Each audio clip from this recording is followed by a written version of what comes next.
Let's solve some more questions. Question number 261. Okay. How should internal resources be treated when appointed as a project officer? Okay. Let's read the available option. Option A says have a temporary rise in the status which should be removed when they return to the office. That is negative, but let's consider that one as well. Option B says will work permanently in the project office. Okay. Option C says acquire no additional skills before they are returned to the operation, and D says have a career path developed as a part of working in a P3O. So according to you, what would be the correct answer? So here they are working in a project office. Project office is a temporary office, right? Yeah. And internal resources working in the temporary office, how we treat them? As I told you that the one who is working at the head of P3O, that's not an issue, but the one who is working at the local remote office, you should give them a career path to keep them motivated. So I believe D would be the most correct answer, that have a career path developed as a part of working with the P3O, right? So that they feel motivated to work in the P3O office. Let's see. Yeah, that's the correct answer. And the reason, more career consideration needs to be given to a career development for individuals seconded to a project rather than buying experienced people. So instead of hiring new from the market, you should give priority to the one who had already worked in your team. Let's move to the next question. What technique ensure that program is objectively assessed to the life cycle and governance applied fit for purpose? Option A, gated review. B, complexity modeling. C, facilitation workshop. And D, knowledge management.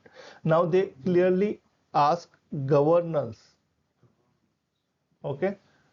Which technique ensure that program is objectively assessed so that life cycle and the governance applied fit for purpose? So as I already given you example, like project 1 and project 2. Project 1 would be like development of classroom, and project 2 would be development or launching of a satellite.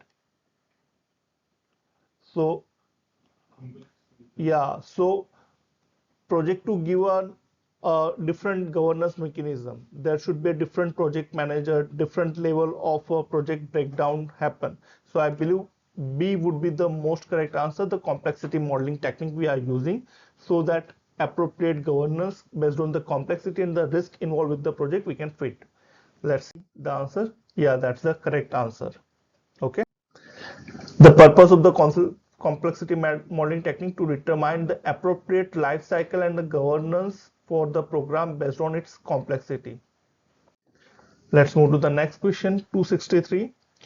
It says, what techniques provide the exception based on the two top tier reports with links of program information? Management dashboard, business process streamline, communities of practices, and complexity modeling.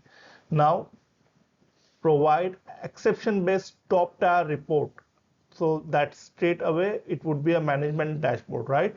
So that hierarchical manner reporting you get, that's the correct answer. A management dashboard is a generally provide a top tier report, exception based, links to a program information. Okay. Move to the next question, 264. Which tools provide integrated report for multiple users and stakeholders from a single data? So here different options are available. Benefit realization is not a tool. Okay, it's a technique.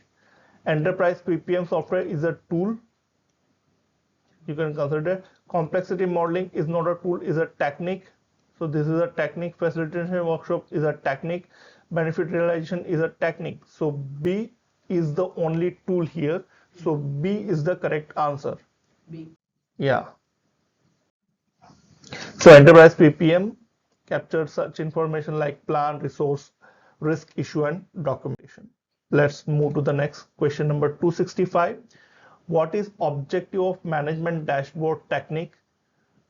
Force rank program and project within the portfolio. That is not the management dashboard technique, it's a prioritization technique. Okay, prioritization and optimization technique. So you can discard this. Communicate components of delivery framework to the PPM community. That is knowledge management technique. You can discard that. Develop standard business process and agreed business accountability. No, that is not a technique. That is a streamlinedness project landness technique. D says provide the key decision support information across the portfolio. So that is the right thing. Yeah, D for Delta. So that is management dashboard provides key decision support information across portfolio using highlight and acceleration based reporting. Provide roll up view for more detailed information. Okay, so this is the 5 question.